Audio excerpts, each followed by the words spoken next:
Hey YouTube, what's going on? This is the Conduit Part 3, and in this video, I'm going to discuss why the Conduit is not generic like all these fanboys are saying. And I've even seen some Wii guys, say it's generic, they're not going to buy it because it's just another shooter. Well, in this video, I'm going to, of course, like I always do, give facts on why the Conduit is not generic. So let's get started. The first reason why the Conduit is not generic is because of story. Now, I know that, the story hasn't been revealed, and I don't know the story, at all or anything. But the fact that the game has a story is the reason why it's not generic. I know a lot of you saying, like, what are you talking about? Like, this is what I'm saying. Look at all these other alien FPSs. Look at, like, Halo and stuff like that, and like, Gears of War. Do they have any deep stories at all? You see what I'm saying? It's just, we came in contact with these aliens and we started a war. That's what both Gears of War and Halo 3 are. Now, of course, I'm not trying to get on, the 360 games. Those are just two examples that just came to my head. So, you see what I'm saying? The fact that the Conduit actually has a deep story to it, that right there automatically keeps it from being generic, because not a lot of alien FPSs, bother to have real stories. It's just, we came in contact with these aliens and they're at war. That's basically like all the stories. But the high voltage, the Conduit devs, they've said that there's plenty of conspiracies, there's plenty of twists and stuff. That hasn't been in any other alien FPS. I mean, Halo, there ain't no conspiracies in there. Gears of War, the humans invaded the Locusts.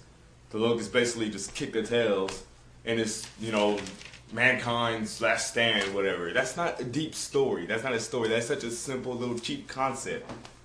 So that's the first reason why the Conduit is not generic. It's because it actually has a story to it. Alien FPS is the story, so that's what keeps it from being generic. Let's go on to another reason. The weapons. A lot of these weapons are like completely original and have not been done before. For instance, the Shrieker. When you shoot it, you're able to move the Wii, your cursor, and wherever you move it to, the projectile you shoot, moves that direction. If you shoot it, you can shoot it, somebody's around the corner, you can shoot it, wait till it gets far enough, and then point the Wiimote towards the left, it'll go, around the corner and hit somebody. That's cool, that's completely original, and it hasn't even been done before. The deatomizer, the blue gun that shoots, little single shot, little blue aura things. So you charge it up, you can twist your Wiimote so you can change the angle in which the two different bolts fly. And when it hit, it can wrap around a pole like a bolo. It can, if one bolt hits a corner, the other one will wrap around and hit who's ever, right by that corner. The weapons are just completely different and original. Nothing is like it. Nothing is like it at all. It's just, it's not generic. The game is not generic in any way, people. I mean, it's just not. Because it's an alien FPS does not make it generic. Now, I understand why you would think it's generic, but a lot of you, you guys talk about it and you don't even know anything about the game, because if you did, you would not call it generic in the first place. So again, it has a story unlike a lot of alien FPSs, and the weapons. Now, let's get on to the third reason why it's not generic.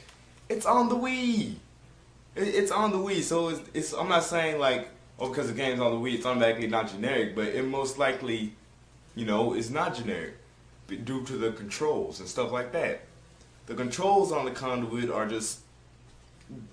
they're just awesome, man. And we don't even need to play the games to know. We can tell they're awesome. We've read hands-on reviews and stuff like that.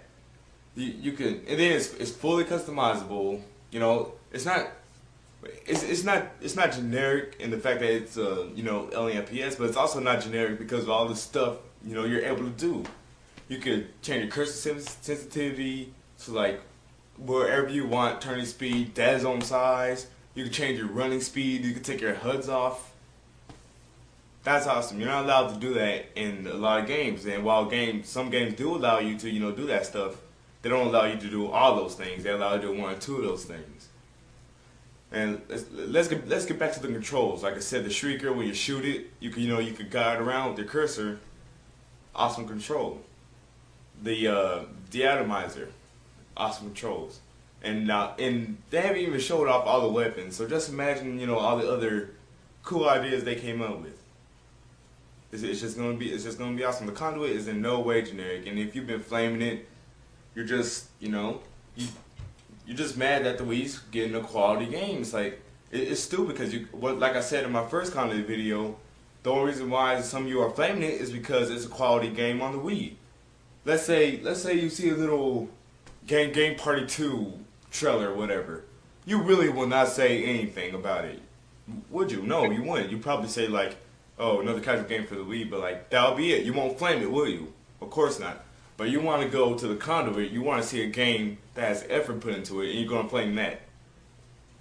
It makes no sense. It makes absolutely no sense. And while you may be saying, well, we don't flame Metroid Prime 3, that's because it's a Nintendo title, and you must be stupid to flame a Nintendo title. And by Nintendo titles, I mean they're franchises. I'm not talking about like Wii Sports, Wii Music, stuff like that. You know what I'm talking about. I'm talking about Mario, Zelda, Metroid, Star Fox, stuff like that. So don't say you don't flame Metroid. I know you don't flame Metroid because that's a Nintendo title, and not even the most stubborn fanboys mess with Nintendo titles. So again, don't flame it because it's a quality game, and it's just stupid. You gotta see a quality game being put on the Wii. You're seeing effort put into it, but you flame it for no reason. You don't even same thing with Wii Speak. You guys see an online effort Nintendo's put in for, and Nintendo's not even big on online, but they finally come up with this voice chat thing that's actually pretty cool. And you guys flame that. It makes no sense. If you go to that one video, it's called The Conduit. Yeah, that's the name of it and everything. The one that has the death animations of the enemies and stuff. There's this one guy there. I forgot his name, but he just kept on saying that the game was just so generic and everything that Resistance had like such more stylized weapons. It's like, okay, Resistance I have Resistance. It does have like a lot of stylized weapons, and he's saying that the Conduit is nothing because, Resistance has stylish weapons too, but Resistance weapons aren't as stylish, and they're not, regardless of what gun you have in Resistance, what do? You still shoot. You still press the button. You press the button, the projectile goes out, and that's it. For instance, a fast little orb gun thing, I forgot what it's called. You could shoot somebody with a little tag marker and then shoot the bullets, and the bullets will go wherever that little floating sphere is where you shot it. Yes, it's stylized and all, but it's still you're just pressing the button. See, this is why the Conduit beats Resistance in stylized guns. In Resistance, you shoot and let the projectile fly, but in the Conduit, like the Shrieker, you shoot, but you still have something to do. With the deatomizer, you charge it up, twist, Even the strike rifle is stylized in a way because, it has three things you can do. You have your standard fire, and then it has a scope, and then you can charge it for the little sniper shot. Even that style, stylistic because not a lot of first-person shooters have guns that have like three, different functions to them. It's usually just this one shoots that way, this one shoots that way, but, you can do a lot with the strike rifle. So again, yes, there are FPSs like, Halo. It has stylized guns, but once you shoot, it's still shooting. It just, the weapons just, shoot a different way, basically, and one's effective at close range, and one's effective at long range, stuff like that. But that's generic. But with the Conduit, the weapons are deep, like the story. Even the weapons have depth to the game and everything. And again, I guess that's it for this video, but I'm going to recap my previous videos. Stop talking about the graphics because, yes, High Voltage is focusing on the graphics, but, that's just one of the points they're trying to make that Wii game can have good graphics. They're also trying to, emphasize the controls and what can be done on the Wii control-wise. And the game is still not done, so don't judge how good a game looks if it's not done. That's retarded. Why say, oh, Halo 3 looks better than this game, even though that game's not done and Halo 3 is? So it just makes no sense. It just makes no sense at all. So I guess that's it for this video. I'll see you guys later.